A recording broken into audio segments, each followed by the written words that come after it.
என்னுடைய மகள் உண்டானது இந்த நாட்டில் தான். அந்த ரத்தமும் இந்த நாட்டோட ரத்தம் தான். முதலாவதாக இந்தியா அப்படின்னு சொல்லும் போதே நமக்கு தெரியும், நம்ம நாடினுடைய தொப்புள் கொடி உறவுகள் அப்படின்னு சொல்லுவோம். நம்ம உறவு நாடு. இந்த நாட்டில் இருந்து இங்கே நம்ம நாட்டில் உள்ள விசேஷம், இங்கே உள்ள கலாச்சாரங்கள், இங்கே உள்ள முக்கியமான இடங்களை அந்த நாட்டில் உள்ள மக்கள் மட்டும் இல்லாமல் உலகம் முழுக்க கொண்டு போகிறதுல மிக முக்கியமான விஷயத்தை இந்த யூடியூப், அந்த சோஷியல் மீடியாக்கள் இருக்கிற இன்ஃப்ளூயன்சர் செஞ்சுட்ருக்காங்க. ஸோ அந்த வகையில் நம்ம அஷ்பாக் பிரதர் நம்ம நாட்டுக்கு 4, 5, 6வது நாள் அப்படின்னு நினைக்கிறேன்.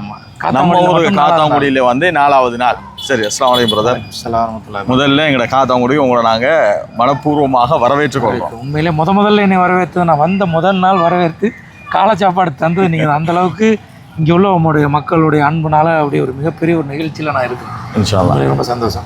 இப்போ அஷ்பாக் ப்ரோ, இப்போ நான் கேள்விப்பட்டிருக்கிறேன், நான் இன்னும் இந்தியாவுக்கு வந்ததில்லை, வரணும் 2 நாள் ஆசை. இன்ஷா அல்லாஹ் விரைவில் வருவோம். கண்டிப்பாக வாங்க. இப்போ இந்தியாவுக்கும் இலங்கை அப்படின்னு சொல்கிற ரெண்டுக்கும் இடையில் கலாச்சார ரீதியாகவும் இடம் இருக்கிற அந்த இடங்கள் அப்படின்னு பார்க்கலாம் ஒரே மாதிரி தான் இருக்கேன் அப்படின்னு சொல்கிறாங்க. நீங்கள் எப்படி அதை உணர்றீங்க? எப்படின்னா ஒவ்வொரு பகுதியும் ஒவ்வொரு பகுதியோடு ஒத்து போகும். இப்போ கொழும்பு அதை ஒட்டின பிரதேசங்கள்லாம் பார்த்தீங்கன்னா இந்தியாவில் கேரளா இந்த பகுதிகளோடு ஒத்து போகுது. அதே மாதிரி புத்தளம், மன்னார் அந்த பகுதிகள்லாம் பார்த்தீங்கன்னா எங்கள் பகுதி ராமநாதபுரத்தில் உள்ள இந்த ராமேஸ்வரம் இந்த பகுதிகளோட ஒத்து போகுது. இந்த பகுதி இருக்குதான காத்தாங்குடி, இந்த ஏரியாவும் பார்த்தீங்கன்னா கிட்டத்தட்ட இந்த தஞ்சாவூர் மாவட்டமும் ராமநாதபுரம் மாவட்டமும் சேரக்கூடிய இடங்களில் அதே மரங்களும் இருக்கும், அதே சமயத்தில் வெயிலும் கூட இருக்கும். அந்த மாதிரி இருக்குது. ஒவ்வொரு பகுதியும் ஒவ்வொரு கிளைமேட்டுக்கு ஒத்து போகுது. அதே மாதிரி தமிழ்நாட்டு முஸ்லீம்களோட தொடர்புடைய பகுதிகள்னு பார்த்தீங்கன்னா அதிகமாக அந்த இப்போ காத்தாங்குடி பார்த்தீங்கன்னா நான் இப்போ எங்கள் ஊரில் இருக்கிற மாதிரி ஒரு ஃபீல் இருக்குது. அப்படி இருக்குது. நான் இங்கே உள்ள மக்களுடைய பேச்சில் நிறைய வித்தியாசம் இருந்தாலும் அந்த ட்ரெஸ்ஸில் காக்காண்டு கூப்பிடுறது, இப்போ எங்கள் தொண்டியில் அண்ணனை காக்காண்டு கூப்பிடுவோம். அதே மாதிரி ராத்தா அக்காவை ராத்தாண்டு கூப்பிடுவோம். முஸ்லீம்கள் அக்கா அண்ணன் கூப்பிட்ற மக்களும் இருக்கிறாங்க. இருந்தாலும் இந்த கடலோர பகுதிகளில் தொண்டி, கீழக்கரை, அதிராம்பட்டினம், மாமாப்பட்டினம் இந்த பகுதிகளில் அண்ணனை காக்காண்டு கூப்பிடுறது, ராத்தாண்டு கூப்பிடுறது, வாப்பாண்டு கூப்பிடுறது. சில பகுதிகளில் அத்தாண்டு கூப்பிடுவாங்க. தமிழ்நாட்டில் வாப்பாண்டு கூப்பிடுறது. நம்ம ட்ரெஸ்ஸில் சாரம் முடித்து எல்லா இடத்துக்கும் போகிறது. அதே மாதிரி மக்களோட ஃபேஸ் இருக்குது தானே, இந்த மூஞ்சுமே பார்த்தீங்கன்னா ஒரே மாதிரியான ஃபேஸ். இப்போ நம்ம நீங்கள் பேசாட்டி எங்கள் ஊரில் நின்னீங்கன்னா ஒரு தொண்டியாள் அப்படின்னு நம்பிடுவாங்க. அந்த மாதிரி ஒரு ஃபேஸ் கட்டும் அந்த ஜீன்லாம் இருந்தால் ஒத்து போகுது. இப்போ நீங்கள் தமிழ்நாட்டில் எந்த இடம்னு சொன்னீங்க? கடலோர பகுதிகளில் டவுன் சவுத் ராமநாதபுரம், தொண்டி எங்கள் சொந்த ஊர். உங்களோட சொந்த ஊர் ராமநாதபுரத்தில் தொண்டி. அப்படிங்கிற கடல் பகுதியாக பார்த்தீங்கன்னா ஒரு 70 கிலோமீட்டர் வரும். கடல்னா ஜப்னா அந்த மாதிரி இலங்கையை ஒட்டிய கடல் பிரதேசம், கடல் வழியா. சரி, இப்போ நீங்கள் காத்தாங்குடிக்கு கிட்டத்தட்ட 4 நாள் நின்றுருக்கிறீங்க. காத்தாங்குடியில் நிறைய இடங்களை போய் பார்த்துருக்கிறீங்க. காத்தாங்குடியில் உள்ள சாப்பாடு, இங்கே உள்ள கலாச்சாரம், இங்கே உள்ள மனிதர்கள் சொல்லி 4 நாள் காத்தாங்குடி வாசியாகவே நீங்கள் வாழ்ந்துருக்கிறீங்க. அதை காத்தாங்குடியை பற்றி நீங்கள் என்ன நினைக்கிறீங்க, அதை சொல்லுங்களேன். காத்தாங்குடி பார்க்க வேண்டிய ஒரு இடம். இப்போ இலங்கைக்கு நிறைய மக்கள் கொழும்பு இந்த பகுதிகளை மட்டுமே சுற்றிட்டு போகிறாங்க. இப்படி ஒரு கலாச்சார ரீதியான ஒரு பல பாரம்பரியம் உள்ள, அதாவது குறிப்பிட்ட எல்லா பகுதியிலும் கொழும்புலையும் பல பாரம்பரியமான இருக்குது. முஸ்லீம்கள் வாழக்கூடிய பாரம்பரியமான பல வரலாற்று சிறப்புமிக்க இடங்கள் இந்த பகுதியில் நிறையா இருக்குது. இந்த பகுதியில் அப்போ அதையெல்லாம் பார்த்துட்டு போகலாம். ஒரு இஸ்லாமிய ரீதியான ஒரு பயணத்தை நீங்கள் இலங்கைக்கு வந்தீங்கன்னு சொன்னால் கண்டிப்பாக இந்த பகுதிகளில் தான் அதிகமாக அதை பார்க்க முடியும். நிறைய முஸ்லீம்கள் வாழக்கூடிய நிறைய ஊர்கள் இருக்குது. அது மட்டும் இல்லாமல் தமிழ் சமூக மக்கள் வாழக்கூடிய ஊர்கள் இருக்குது. தமிழ்நாட்டோட ஒட்டிய கலாச்சாரமும் இந்த பகுதிகளில் தான் அதிகமாக இருக்குது. இப்போ நீங்கள் அந்த பக்கம் போனீங்கன்னா அதிகமான சிங்கள மக்கள் இருப்பாங்க. தமிழ்நாட்டோட ஒட்டிய கலாச்சாரத்தை பார்க்க முடியாது. ஹிந்துக்கள், தமிழ்நாட்டில் உள்ள ஹிந்துக்கள் அவங்களுடைய கலாச்சாரத்தை ஒட்டின பகுதியும் இந்த பக்கத்தில் கிழக்கு மாகாணத்தில் நிறைய ஊரில் நம்ம பார்க்கலாம். நான் இப்போ பஸ்ஸில் போனேன். இங்கேருந்து காத்தாங்குடிலேருந்து ஓட்டமாவடிக்கு பஸ்ஸில் போனேன். அந்த பஸ்ஸில் போகும்போது எனக்கு நான் கொழும்புல நிறைய பஸ்ஸில் ட்ராவல் பண்ணிக்கல. இப்போ இந்த கிழக்கு மாகாணத்தில் ஒரு ப்ரைவேட் பஸ்ஸில் போகும்போது இந்தியா மாதிரியே தமிழ் பாட்டு ஓடுது. அந்த மக்களுடைய ஃபேஸ் கட், வரக்கூடிய ஆண்களாக இருந்தாலும் பெண்களாக இருந்தாலும் சாரி உடுத்திட்டு வர்றதுலேருந்து இந்தியா ஸ்டைலில் அப்படியே நம்ம ஊரில் ஒரு போகிற மாதிரி ஒரு ஃபீல். பஸ் நேரங்களில் உங்களுக்கு சந்தேகம் ஏற்பட்டிருக்கேன், நம்ம நாட்டில் நம்ம எங்கே தான் இருக்கிறோம்னு சொல்லிட்டு ஒரு சந்தேகம் வரக்கூடிய அளவுக்கு ரோடுகளும் அதே மாதிரி இருக்குது. சைடில் பார்க்கக்கூடிய வியூஸும் அதே மாதிரி இருக்குது. நிறைய ஒரு சந்தோஷமான ஒரு பயணமாக இது அமைஞ்சிருக்கு. இன்னொன்று முக்கியமான விஷயம் என்ன அப்படின்னு பார்த்தீங்கன்னா, இந்த ஸ்ரீலங்காவுக்கு நிறைய பேர் ஒரு சின்ன சின்ன பிட்டை காட்டிட்டு போயிடுறாங்க, இதான் ஸ்ரீலங்கா அப்படின்னு சொல்லிட்டு. நம்ம என்னென்ன அந்த நாட்டில் நான் பல வருஷம் இருந்தனால நம்மளுடைய பார்வையில் வேறு மாதிரி காட்டணும் அப்படின்னு சொல்லிட்டு தான் 4 நாளாக சின்ன சின்ன விஷயங்களை காத்தாங்குடியுடைய உணவு பழக்கம், அந்த பாபத் குடல் சாப்பிட்றது, இதெல்லாம் நிறைய யூடியூபர்ஸ்லாம் காட்டியிருக்க மாட்டாங்க. அதே மாதிரி இங்கே உள்ள மக்களுடைய நேற்று கூட ஒரு நம்ம வீடியோ போட்டோம். இங்கே உள்ள பாரம்பரியமான வீடுகளில் விருந்து சொல்லக்கூடிய அந்த உணவு, அந்த பானிங்கிற உணவுலாம் டிஃப்ரெண்ட்டாக இருந்துச்சு. அதே மாதிரி அந்த பிளேட்டு பொண்ணு, அது என்னது பொண்ணு எழுத்துப்பீங்க, இப்படி இந்த மாதிரி ஒரு வித்தியாசமாக நம்முடைய பார்வையில். அதே நேரத்தில் ஒரு காத்தாங்குடி கல்யாணத்திலையும் கலந்து கொள்ள, காத்தாங்குடி ஒரு கல்யாணத்திலையும் நம்ம கலந்துக்கிட்டு அது ஈவினிங்கில் என்ன மாதிரி உணவுகள் கொடுக்குறாங்கன்னு இந்த மாதிரி ஒரு வித்தியாசத்தை காட்டுவோம் அப்படின்னு சொல்லிட்டு தான் என்னுடைய நோக்கமே.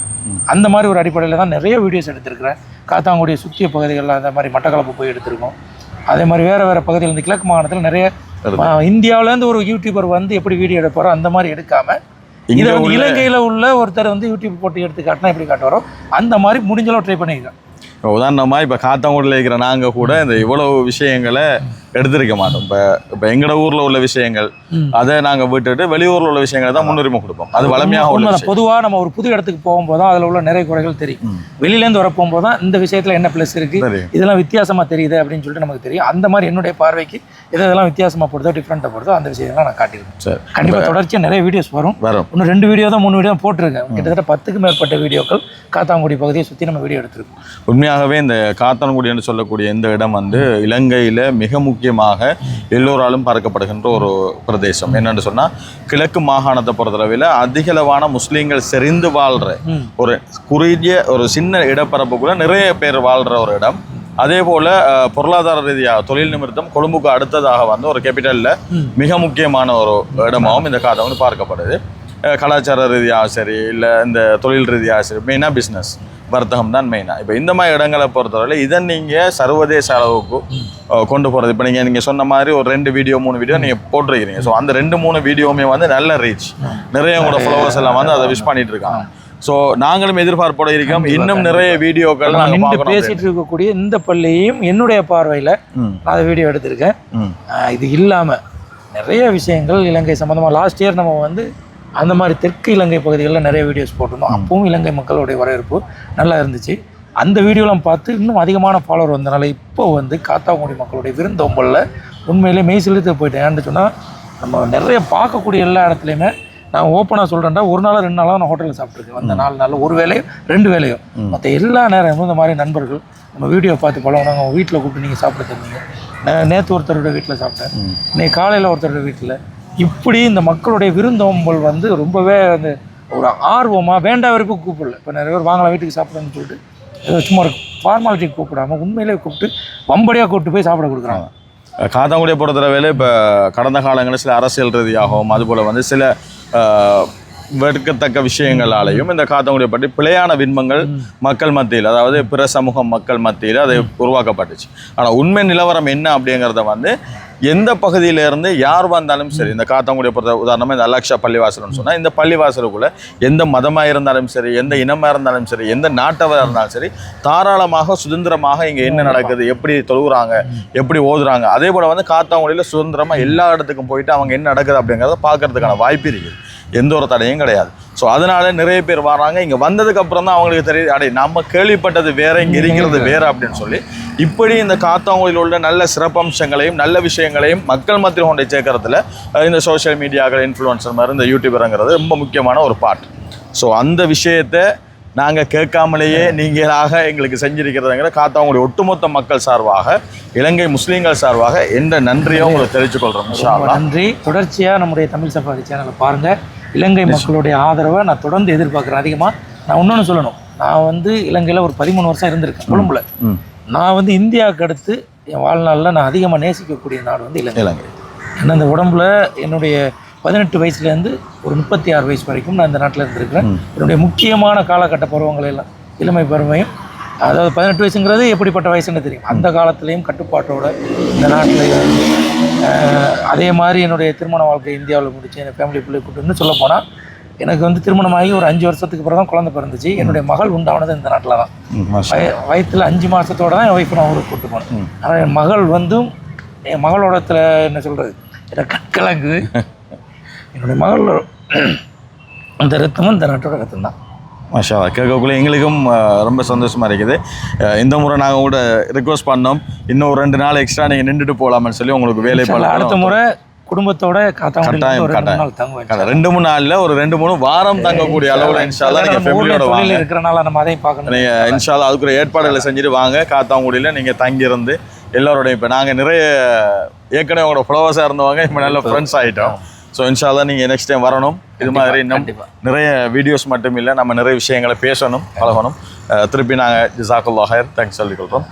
சரி, இன்ஷால்லா கட்டாயமாக இந்த மாதிரியாக யூடியூபர்ஸ் சொல்கிறவங்க சில இடங்களில் மிக முக்கியமான மீடியா துறையை பொறுத்தவரையில் ஊடகத்துறையை பொறுத்தவரையில் இப்போ வந்து கரண்ட்லியாக நல்ல விஷயங்களை மக்கள் மத்தியில் கொண்டு சேர்க்கறது மிக மிக பிரதானமான ஒரு பொறுப்பாக இருக்குது, மிக கண்ணியமான ஒரு பொறுப்பாகவும் இருக்குது.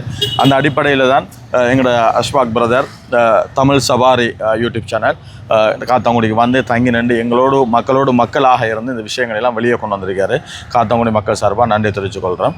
இன்ஷா அல்லாஹ் தொடர்ந்தும் அவருடைய லிங்கை வந்து நான் இதில் ஆட் பண்ணியிருக்கிறேன் இந்த வீடியோவில். ஸோ அவர் பேஜை போய்ட்டு ஃபாலோ பண்ணுங்கள், தொடர்ச்சியாக அவரோட வீடியோஸ் எல்லாம் பாருங்கள், சப்போர்ட் பண்ணுங்கள். ஜஸாக்குமுல்லாஹ் ஹைரன். அஸ்ஸலாமு அலைக்கும் வரஹ்மத்துல்லாஹி.